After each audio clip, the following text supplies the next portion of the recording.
তুমি স্বীকার করলেও মরে যাবা, স্বীকার না করলেও মরে যাবে। চোখ বন্ধ রাখলেও কবরে যাইতে হবে, চোখ খোলা রাখলেও কবরে যাইতে হবে।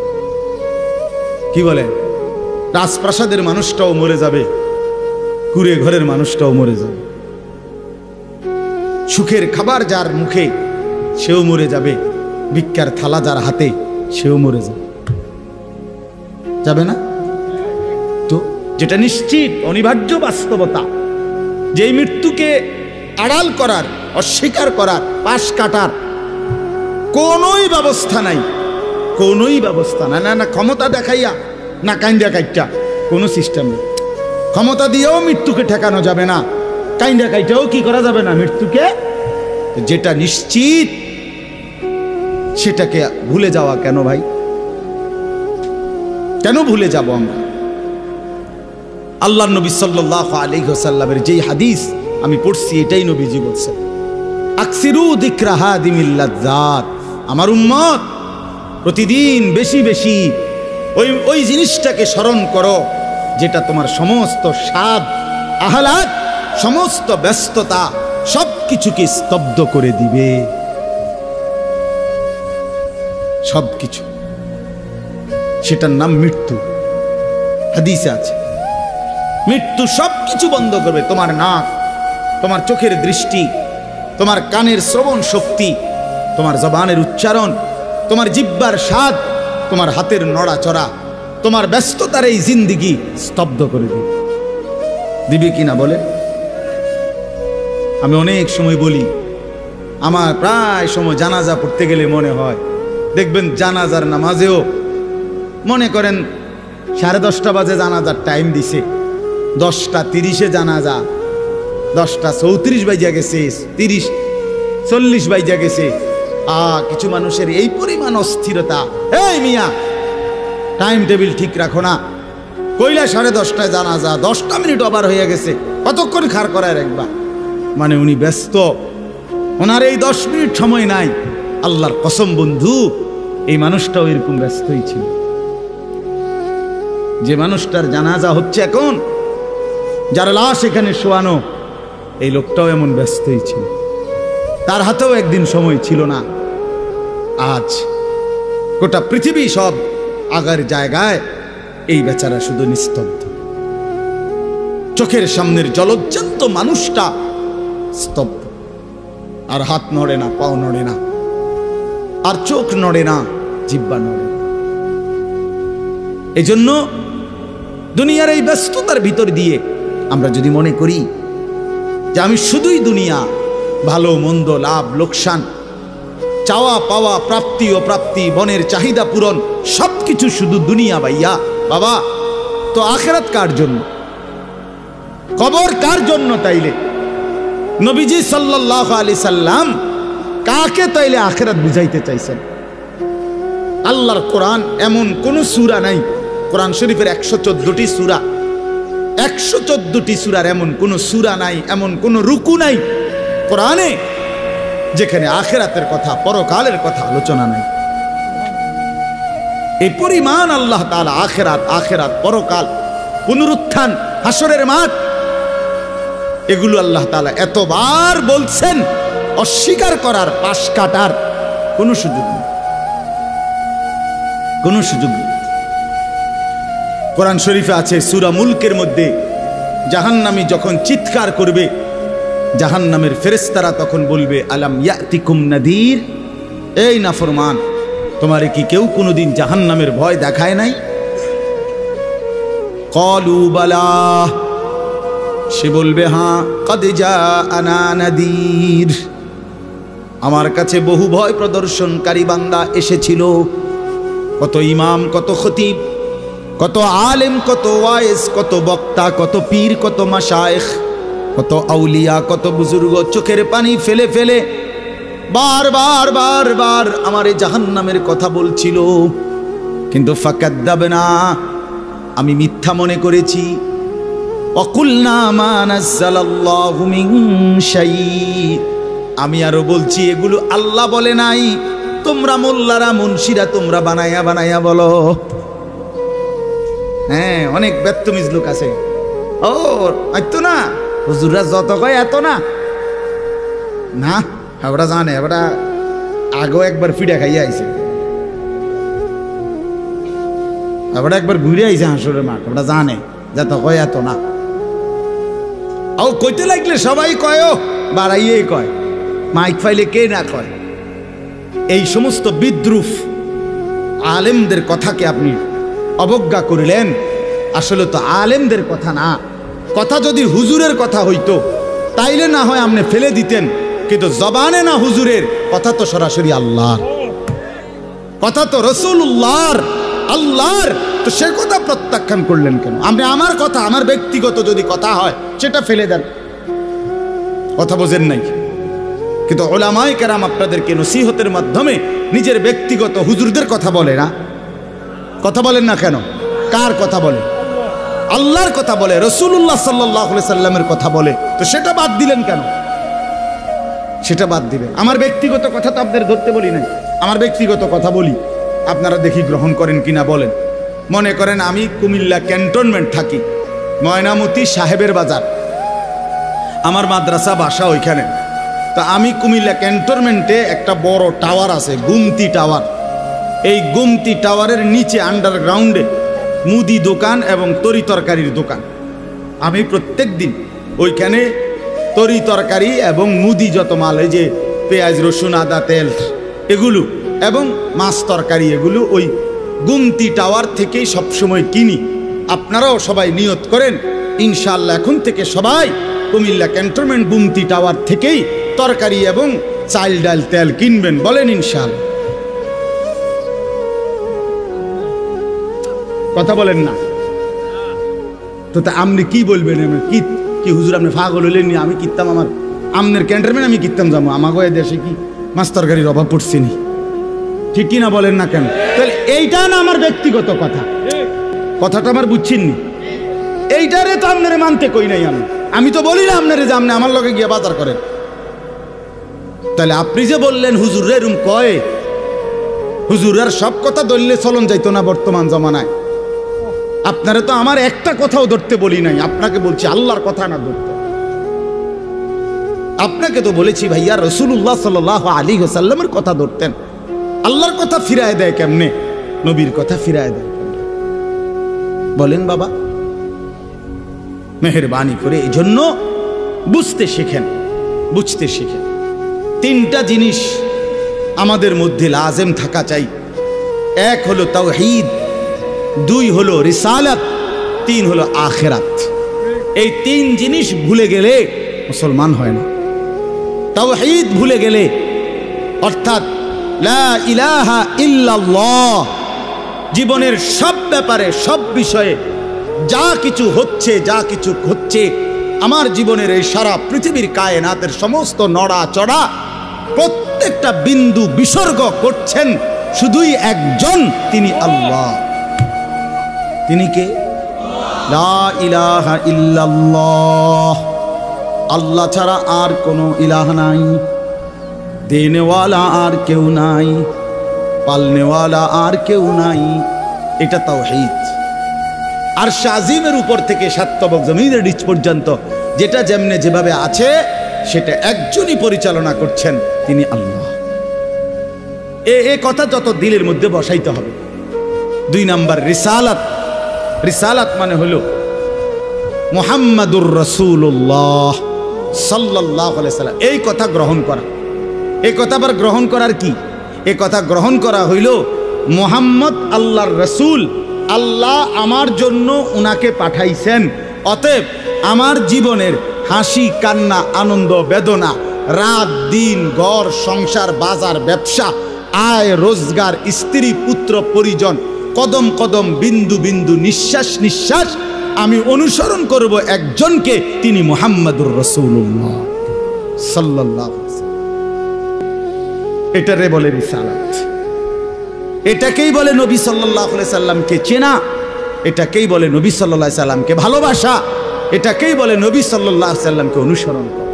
আমার ভাইয়া, আল্লাহর দোয়াই আপনি আপনার জায়গাতেই থাকেন, আপনি আপনার তরিকাতেই থাকেন, আপনি আপনার পীরের কাছেই থাকেন, যে যেখানে আছেন থাকেন, কোনো অসুবিধা নাই। শুধু নিজেরে ধোকা দিয়েন না, ধোকা খাইয়েন না, কাউরে ধোকা দিয়েন না। আল্লাহ রসুল বলছে আল মুমিনু লা ইয়াখদাউ ওয়ালা ইউখদাউ। খেয়াল করে শুনেন এই কথাটা। মুমিন, নবীজি বলছে, কোন ইমানদার কাউকে ধোকা দেয় না। খোদার কসম নবী বলছে ইমানদার ধোকা খায়ও না। লা ইয়াখদাউ অর্থ সে ধোকা দেয় না, ওয়ালা ইউখদাউ অর্থ নিজেও ধোকা খায় না।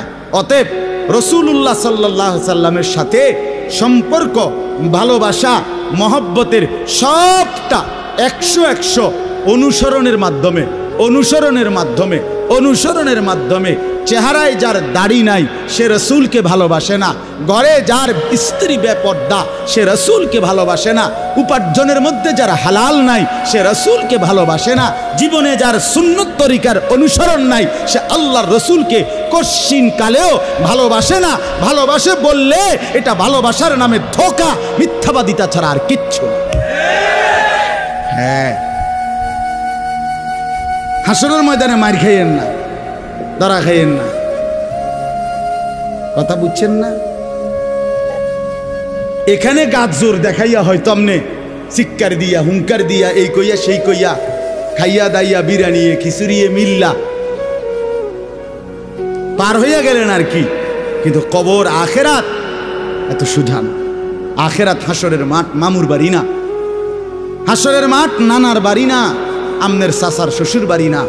হাসরের মাঠ সেই মাঠ ১৬ লক্ষ আম্বিয়া, আদম থেকে মুহাম্মদ সাল্লাল্লাহু আলাইহি সাল্লাম পর্যন্ত সমস্ত নবী রাসূল যে মাঠের ভয়ে আল্লাহর কাছে দিবানিশি কাঁদছেন, সেই মাঠের নাম হাসরের মাঠ।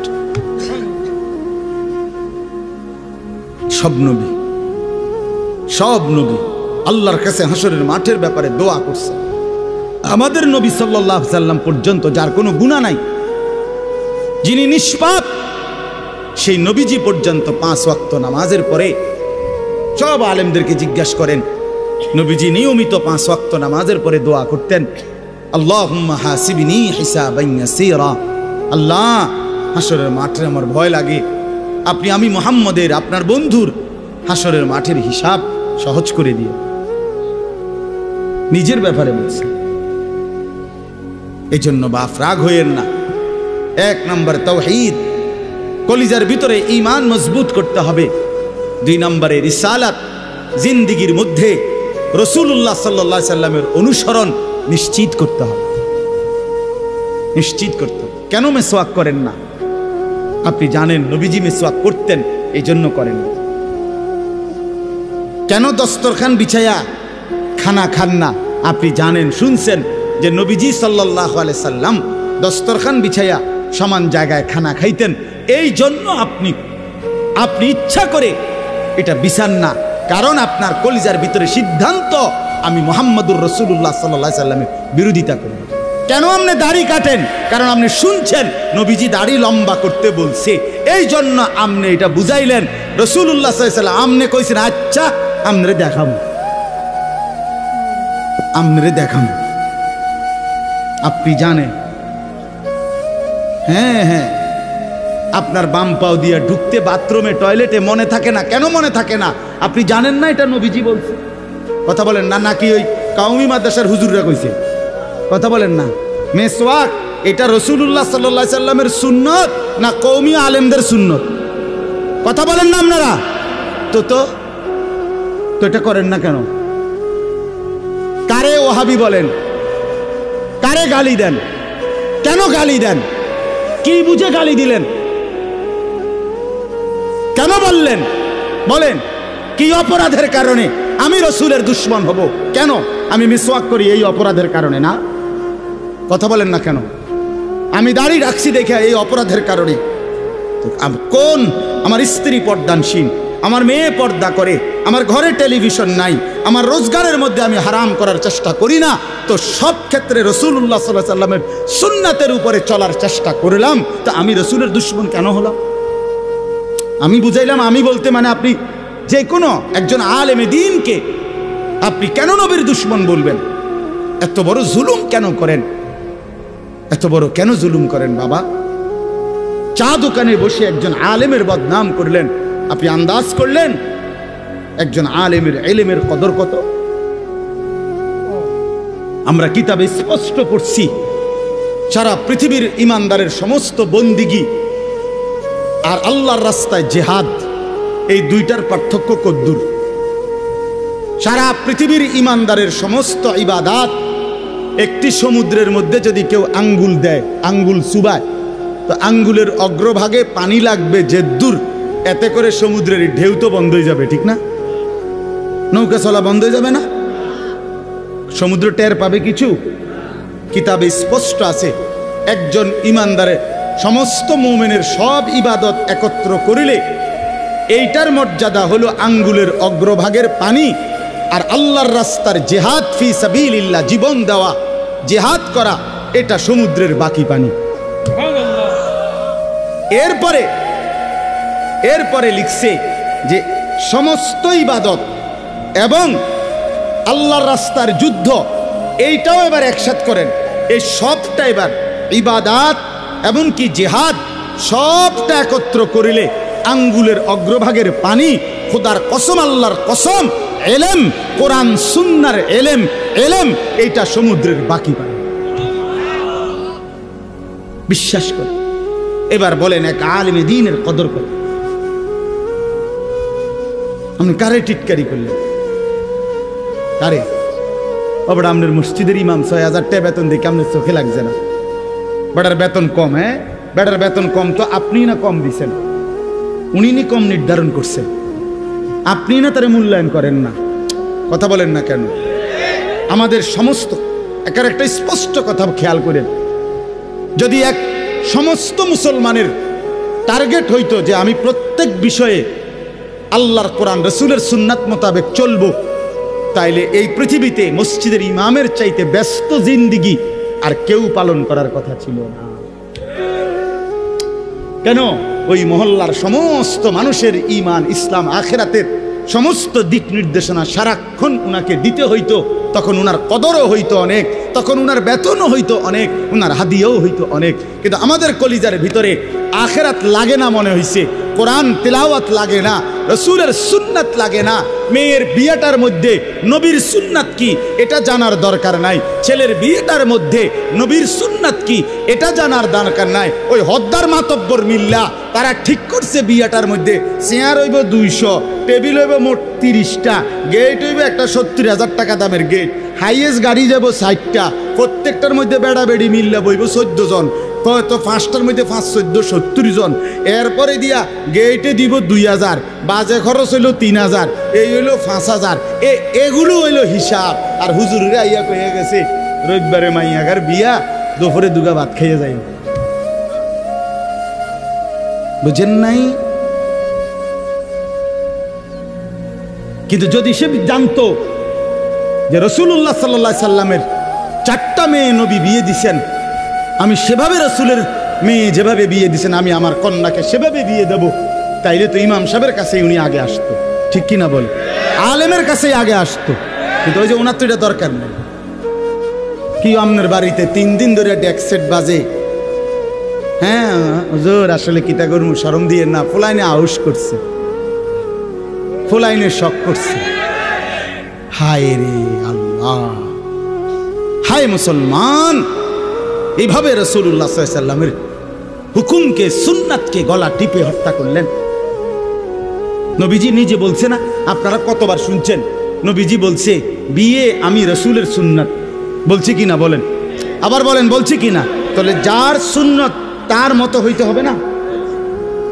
তো রাসূলুল্লাহ সাল্লাল্লাহু আলাইহি সাল্লামের সুন্নাত বিয়ে, তো বিয়ে নবীজি সাল্লাল্লাহু আলাইহি সাল্লাম বিয়ের মধ্যে গায়ে হলুদ, ডেক সেট, এই লম্বা গেট আর গাড়ির মধ্যে ফুল, এই সব।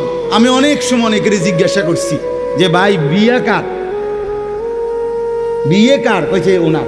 আমি কই এই ফুল দিয়ে লাগাইছেন গাড়ি, বিয়ে তো প্রাইভেট কারে করানো উচিত। বেকুব যদি পুরা তার সিরা হয়, এই মাতাল হওয়ার কারণে একমাত্র তার সিরা দেখা প্রাইভেট কারের মধ্যে কি লাগাইছে। কিরে বেটা বিয়ে হইলো এতের, ফুল লাগাইলো কোথায়? প্রাইভেট কারে। পাগল কারে কয়? এই পাগলের বাতরাম দেখে।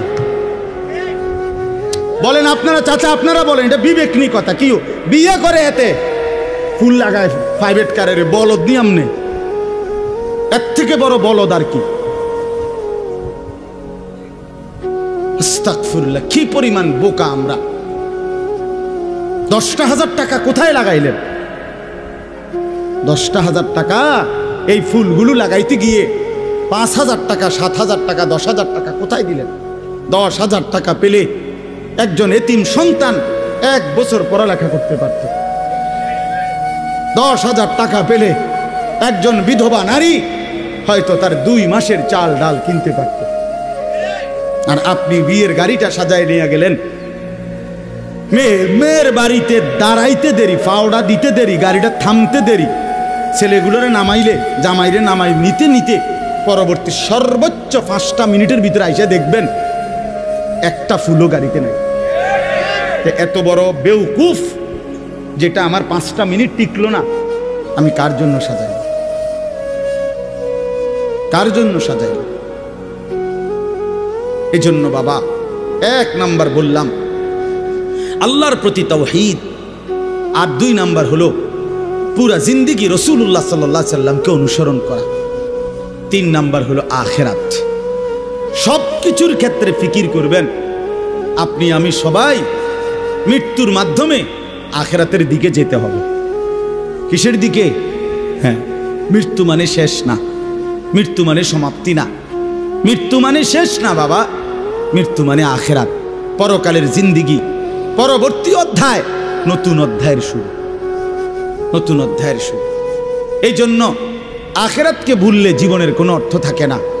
আখিরাতকে ভুললে মানুষ আর মানুষ থাকে না। বিশ্বাস করেন, পরকালের অনুভূতি যার নাই, কবরের অনুভূতি যার নাই, হাসরের ময়দানের বিবেক যার নাই, আল্লাহর কসম ওই ব্যক্তির জীবনের কোনো নিয়ন্ত্রণ নাই। সে যা ইচ্ছা তাই করে, জন্তু জানোয়ার যা করে। সমস্ত মানুষ যারা অপরাধ থেকে বেঁচে থাকে এবং পুণ্যকর্ম উত্তম কাজে লেগে থাকে, তার একটা মূল ফিকির তার কলিজার ভিতরে এটা আছে, আমি গুনাহ থেকে বাঁচতে হবে, আমি নেক কাজ করতে হবে। কেন? আমাকে আখিরাতে যেতে হবে। কথা বলেন না কেন? যে গুনাহ থেকে বাঁচে, কেন বাঁচে? আখিরাত আছে। যে নেক কাজ করে, কেন করে? আখিরাত, আখিরাত আছে, আখিরাত আছে।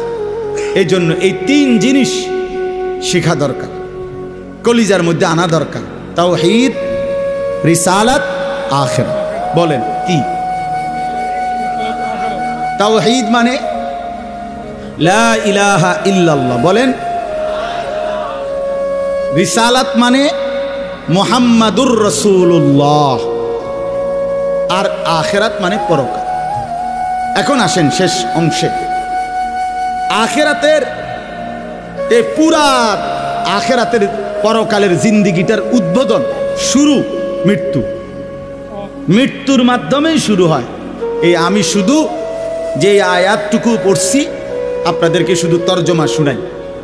আল্লাহ তাআলা বলেন, দুনিয়ার জীবনে, এই অল্প একটু, আর দুনিয়ার জীবনে যেই মানুষটা আল্লাহর নাফরমানি, অবাধ্যতা, রাসূলের বিরোধিতা, কোরআন সুন্নাহর বিরোধিতা, আল্লাহর হুকুমের বিরোধিতা করে কাফের, মুশরিক, বেঈমান, নাফরমান, পাপী হয়ে জিন্দেগিটা কাটাইছে, আল্লাহ তাআলা বলেন তার আখিরাত যে কঠিন হবে এটার প্রথম প্রমাণ হলো তার মৃত্যুর মুখে গিয়া আজরাইল, মালাকুল মউত যখন আসবে, আল্লাহর কসম আল্লাহ বলেন তার মৃত্যুর যন্ত্রণাটা হবে অত্যন্ত ভয়ানক। এটা দিয়েই শুরু হবে। সে মালাকুল মউত আজরাইলকে দেখেই আর তার রুহু কবচ দেখেই সে বুঝে ফেলবে তার পরবর্তী স্টেজ বড় বিপজ্জনক, তার সামনের জিন্দেগি বড় বিপজ্জনক। আল্লাহ তাআলা বলেন সমস্ত নাফরমান ব্যক্তির জান কবজের মুহূর্তটা খুব বেশি যন্ত্রণাদায়ক, খুব বেশি যন্ত্রণাদায়ক, খুব বেশি। এই যন্ত্রণার সিস্টেম হইল, নবীজি বলছেন প্রত্যেক নাফরমান পাপী, হাদিসের মধ্যে আছে নেককার ব্যক্তি, ফেরেশতা আজরাইল অত্যন্ত সুন্দর আকৃতিতে নেককার ব্যক্তির কাছে আইসা তার রুহু কবজের সময় বলবে, হে পবিত্র আত্মা, আল্লাহর সন্তুষ্টি নিয়ে তুমি বের হয়ে আসো। আল্লাহ রাসূল সাল্লাল্লাহু আলাইহি সাল্লাম বলেন, কোন পাত্র থেকে পানি যেভাবে ঢেলে দেয় এইটা যেরকম আরামসে পড়ে যায়, বের হয়, আল্লাহর কসম নবীজি বলেন নেককার ব্যক্তির রূহটা মালাকুল মউত আজরাইলের হাতে এরকম আরামসে চলে আসে। আর আল্লাহর নবী সাল্লাল্লাহু আলাইহি সাল্লাম বলেন কোন নাফরমান পাপী এক নম্বরে তার মৃত্যুর সময় প্রথম হলো ফেরেশতা মালাকুল মউত আজরাইল অত্যন্ত নিকৃষ্ট বিভৎস কুৎসিত চেহারা নিয়ে তার সামনে দাঁড়াবে।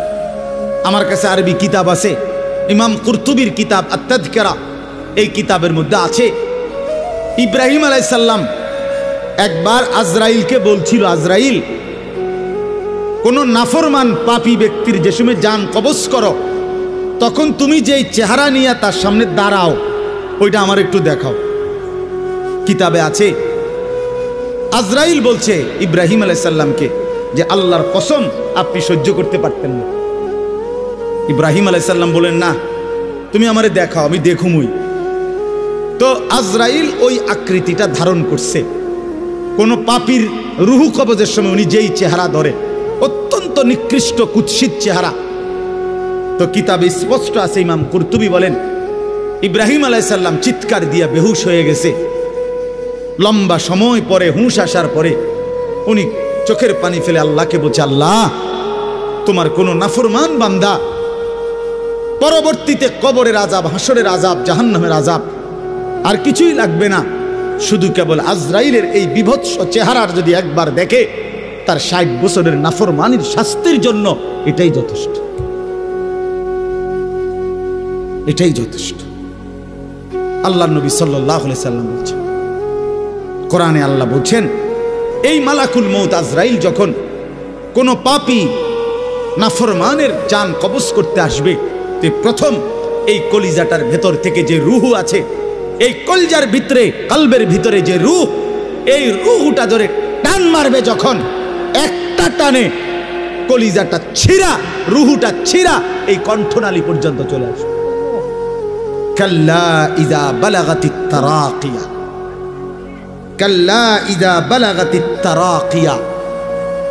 আর কিছুই না বান্দা, শোনো, যখন নাফরমান তোমার জান কবজের সময় রূহটা চলে আসবে কণ্ঠনালীতে, এবার রূহটা বের হতে চাইবে না, বের হতে চাইবে না, নাফরমান ছটফট করবে।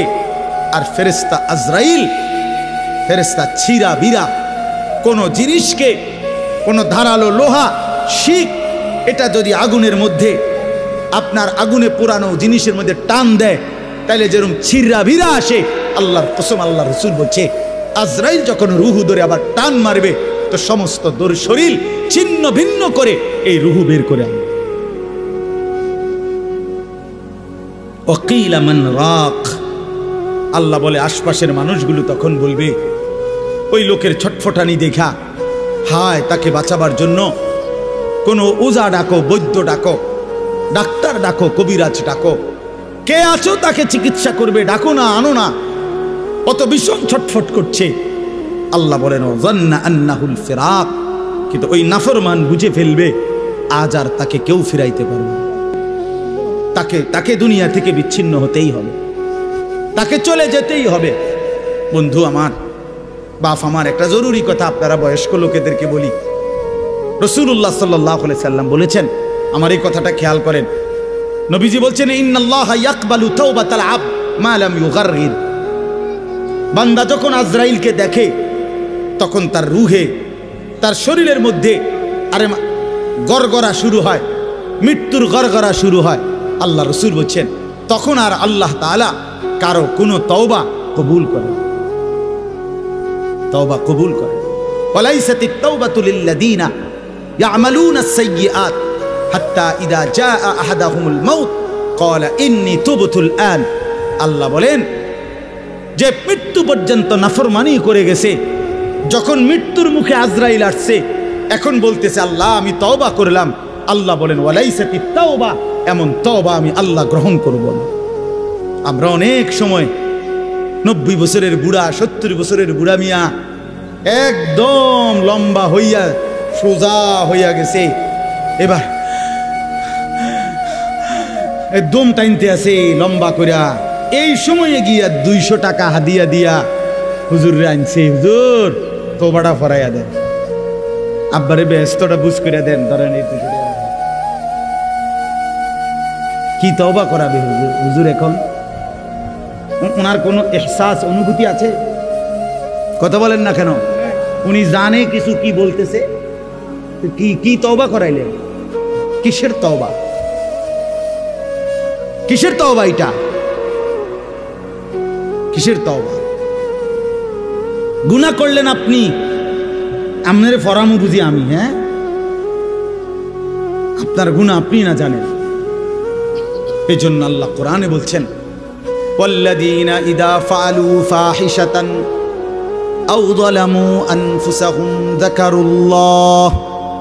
আল্লাহ বলে, বান্দা শোনো, জীবনভর যদি গুনাহ করো, নাফরমানি করো, জুলুম করো, নাফরমানি করো, কিন্তু আমার যেই বান্দা গুনাহ করবে অথবা নাফরমানি, অশ্লীলতা, বেহায়াপনা করে, আল্লাহ বলেন যদি সাথে সাথে আমি আল্লাহকে মনে করে, অতঃপর ফাস্তাগফারু লিযুনুবিহিম, আমি আল্লাহর কাছে নিজের গুনাহের জন্য মাফ চায়, ওমান ইয়াগফিরুয যুনুবা ইল্লাল্লাহ, বুঝে শুনে দিল থেকে বলে আল্লাহ আপনি মাফ না করলে মাফ করবে কে? ওয়ালাম ইউসিররু আলা মা ফাআলু ওয়া হুম ইয়ালামুন, আর আল্লাহকে বলে আল্লাহ এই গুনাহ আমি ছেড়ে দিলাম, ওয়া হুম ইয়ালামুন, জেনে বুঝে এমন নাফরমানি আর করব না, মাফ করে দেন। খোদার কসম আল্লাহ বলেন, বুঝে শুনে আমার বান্দা যদি গুনাহ ছেড়ে দিয়ে আর করবে না, ওয়াদা দিয়ে আমি আল্লাহর কাছে চোখের পানি ফেলে মাফ চায়, এবার গুনাহ যদি আসমান পরিমাণও হয়, আমি আল্লাহ ওয়াদা করলাম বিনিময়ে পুরা মাগফিরাত দিয়ে দেব। উলাইকা জাযাউহুম মাগফিরাতুম মির রাব্বিহিম, পুরা মাফ। যে শর্ত হইল বান্দা আর করবা না, ওয়াদা দিতে হবে, গুনাহগুলো ছেড়ে দিতে হবে। আমনের কলজার ভিতরে হইল আমনে কোনো সুদের টিয়া ছাড়তেন না, আমনে কোনো বিড়িখানা ছাড়তেন না, আমনে কোনো সাদওয়ানের টেলিভিশন সাউন্ড বন্ধ করতেন না, আমনে হুজুরের লগে যে ডোলেন আস্তাগফিরুল্লাহ রাব্বি, আমনে কীর্তন লরেন, আমনের পকেটে দে বিড়ি, আমনের লেগে দে সাদওয়ানে টেলিভিশন লইয়া বইয়া রয়েছে দোকানদার, আমনে লরেন কীর্তেন, কি এর তওবা করেন কার কাছে? আল্লাহ বুঝে না? কথা বলে না? হ্যাঁ, আল্লাহ জানে না? এটারই নি কয় তওবা। টেলিভিশনের দিকে চাইয়া চাইয়া কর তোবা তোবা তোবা তোবা। আহারে কিতা রে বাবা রে, দেশটার মধ্যে কি শুরু হইল? আপনি যেটি চাইতে আছেন এটি শুরু হয়েছে। আস্তাগফিরুল্লাহ, আস্তাগফির। এজন্য বাবা জওয়ান হন, বৃদ্ধ হন, গুনাহ ছাড়তে হবে এখন। কখন বলেন? ওই বাবা বলেন না কখন? এখন এখন এখন, আজ। গুনাহ করলেন যখন, ছাড়বেন তখন। দিল, দিমাগ, আকল, হুঁশ আছে যখন, এটা মনে রাখে। আল্লাহ তাআলা বলেন, ওয়াযান্না আন্নাহুল ফিরাক, আশপাশের লোকজন তো ডাক্তার কবিরাজ লইয়া ডাকাডাকি করছে, কিন্তু সে বুঝে ফেলছে তাকে দুনিয়া থেকে আলাদা হবে, আর থাকতে পারবে না। ওয়ালতাফাতিস সাকু বিসাক, আল্লাহ তাআলা বলেন ভয়ে আর আতঙ্কে নাফরমান পাপী জান কবজের সময় তার দুইটা পাও মিলাইবার মতো ক্ষমতাও আর তার থাকবে না। পায়ের দুইটা গোসা, গোড়ালি, এইটা পর্যন্ত কুদুর লাগানো অথবা সরানো এই ক্ষমতাটাও থাকবে না। এতটা ভয়ে আতঙ্কে পাও নিয়ে পড়ে থাকবে যে পায়ের গোসা, গোড়ালিটা পর্যন্ত নাড়াইতে পারবে। ইলা রব্বিকা ইয়াউমাইদিনিল মাসাক, আর এই অবস্থাতেই তাকে আল্লাহ তাআলার কাছে পৌঁছতে হবে। কার কাছে বলেন না? এবার দেখেন এই কথাটা ছেলেরা তোমরা শোনো, শুনো, চাচারাও শোনেন, নওজোয়ান তোমরাও শোনো। 4টা আয়াতে কোরআনুল কারীমে আল্লাহ বলছেন, মোট 4 জায়গায়, যে আল্লাহ বলছেন মৃত্যুর যন্ত্রণা নাফরমানের অত্যন্ত কঠিন। এই জান কবজের সময় একেবারে সব ছিঁড়ে লাবে। তো এইটা আল্লাহ বলছেন মৃত্যুর যন্ত্রণা সবচেয়ে বেশি কঠিন, যে মৃত্যুর রুহু কবজের এটা কার হবে, কার জান কবজের সময় যন্ত্রণা হবে কঠিন। আল্লাহ বলছেন ফালা সাদ্দাকা ওয়ালা ইলা রব্বিকা ইয়াউমা ইদিনিল মাসাক ফালা সাদ্দাকা ওয়ালা সাল্লা। কেন মৃত্যু যন্ত্রণা হচ্ছে, কেন তার রুহুটা ছিঁড়াবিরা নিতেছে? আল্লাহ বলেন কারণ হলো আমার এই নাফরমান বান্দা এক নম্বরে আমি আল্লাহর কথায় বিশ্বাস করে নাই, দুই নম্বরে ওয়ালা সাল্লা 5 ওয়াক্ত নামাজ আদায় করে। এই জন্য আমি আল্লাহর কসম দিয়ে হাত জোড় করে বলি, ভাইয়া আমার, বন্ধু আমার, ছেলেরা আমার, তোমরা যারা নামাজ পড়ো না, আল্লাহর কসম কবর হাসর আখিরাত মিজান তো কষ্ট হবেই, মৃত্যুর মুখে তোমাদের রুহু কবজের সময়ও ভীষণ কষ্ট হবে, কষ্ট পাইবা, খুব বেশি দিন না। ফালা সাদ্দাকা ওয়ালা সাল্লা ওয়ালাকিন কাযাবা ওয়া তাওয়াল্লা। আল্লাহ বলেন বরং সে আমার কথা মিথ্যা মনে করেছে, আর আমি আল্লাহর হুকুম থেকে মুখ ফিরাই নিছি। আমি ডাকি এদিকে, সে যায় ওইদিকে। আজান হয় মসজিদে, নাফরমান যায় বাজারে। মসজিদে জামাত চলে, নাফরমান চা দোকানে বসে বসে গপ মারে। হ্যাঁ, ওয়ালাকিন কাযাবা ওয়া তাওয়াল্লা। এরপরে আরো সাংঘাতিক কথা বলছে আল্লাহ, সুম্মা যাহাবা ইলা আহলিহি ইয়াতামাত্তা। আল্লাহ বলেন আমারে তো বিশ্বাস করে নাই, নামাজ পড়ে নাই, আমি আল্লাহর হুকুম থেকে মুখ ফিরায় নিছে, অথচ বউ বাচ্চা সংসারের মধ্যে গর্ব আর অহংকারের মধ্যে চলাফেরা করছে।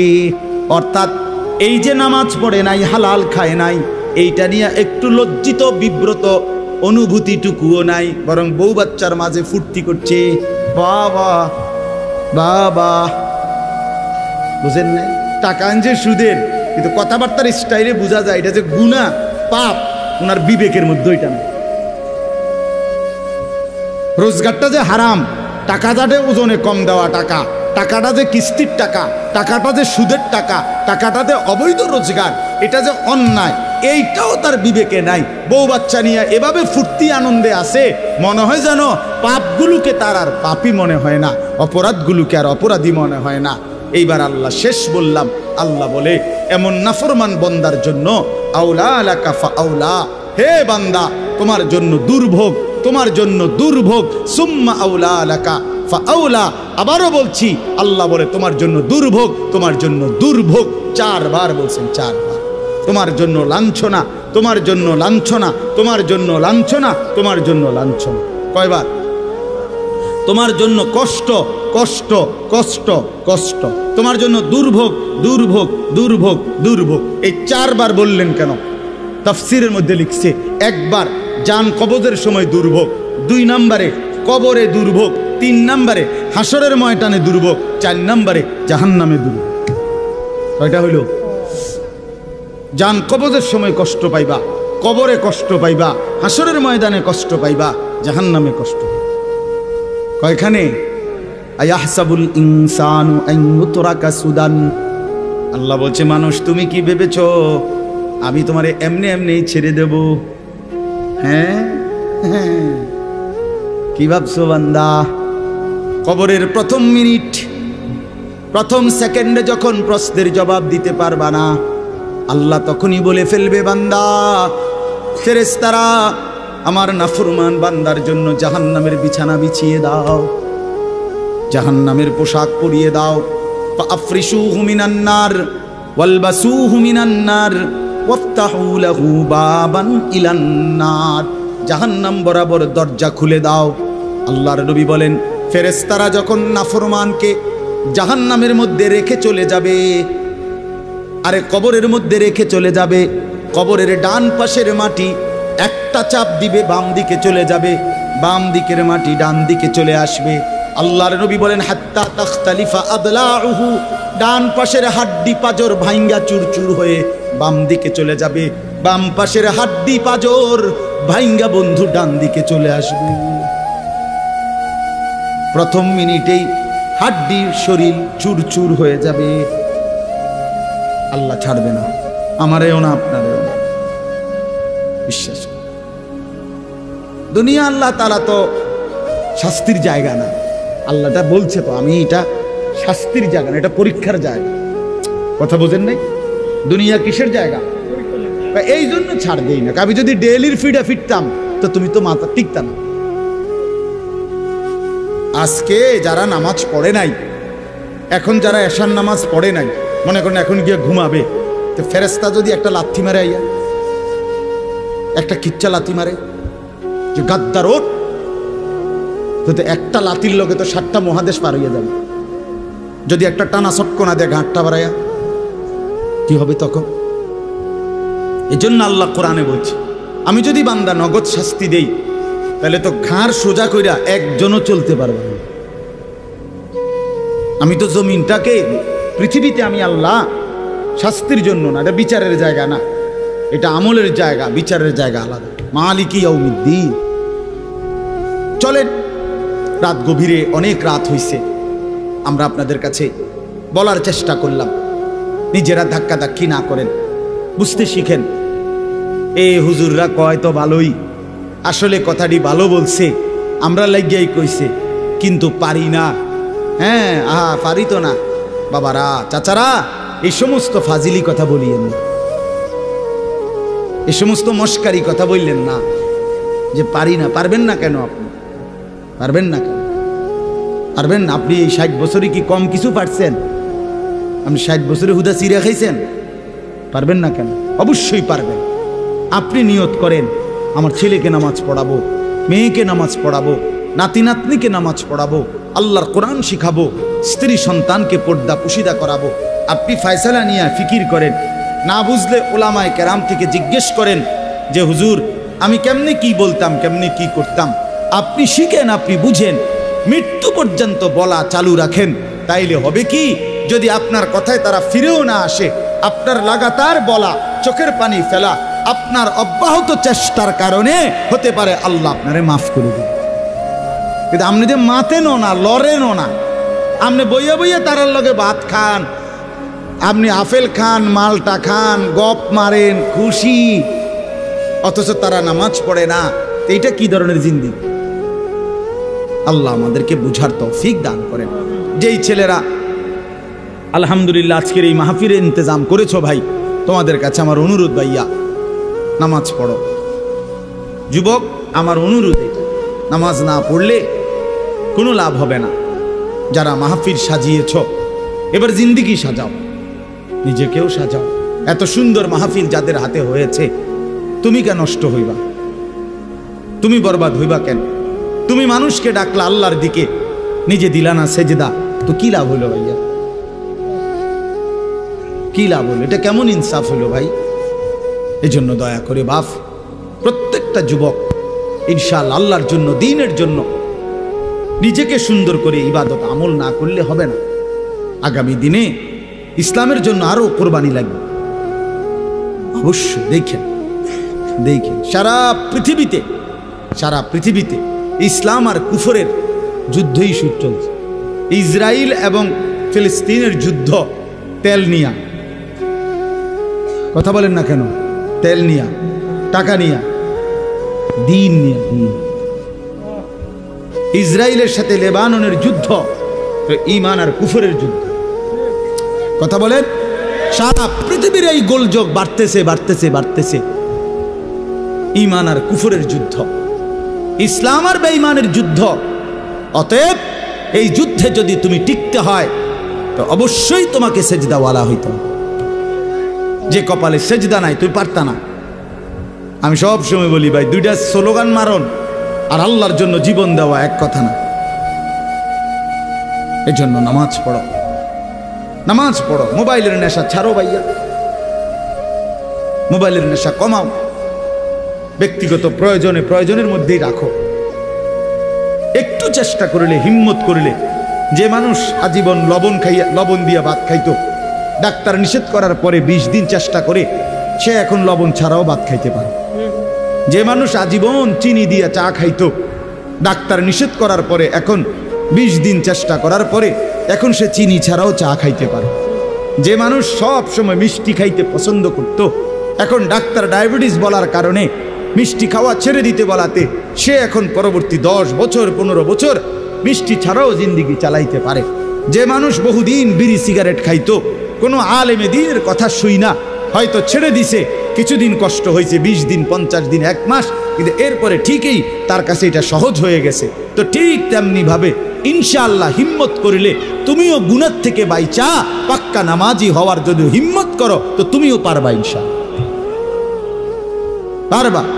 দুনিয়ার এই শরীর বাঁচাইবার জন্য যদি কত কিছু ডাক্তারের কথা মতো বিরত থাকা যায়, তো আখেরাতে জাহান্নামের আযাব থেকে বাঁচার জন্য, কবরের আযাব থেকে বাঁচার জন্য, মৃত্যুর যন্ত্রণা থেকে বাঁচার জন্য গুনাহ তো ছেড়ে দেওয়া উচিত। আল্লাহ আমাদেরকে তৌফিক দেন, কবুল করেন। আল্লাহ তাআলা আজকের এই সুন্দর মাহফিলের মধ্যে বরকত দান করেন। অনেক ওলামায়ে কেরাম আসছেন, আল্লাহ আপনাদেরকে হায়াতে তয়্যিবা আফিয়া দান করেন। চাচারা, বাবারা, মুরব্বীরা, বয়স্করা, আল্লাহ তাআলা আপনাদেরকেও আরো বেশি নেক আমলের তৌফিক দেন। আমার অনেক চাচা এখানে, চাচারা আমার হাত জোর করে অনুরোধ, আমি আপনাদের কাছে অনুরোধ করছি, আপনারা বিড়ি সিগারেট খাইয়েন না, আমার এটা অনুরোধ।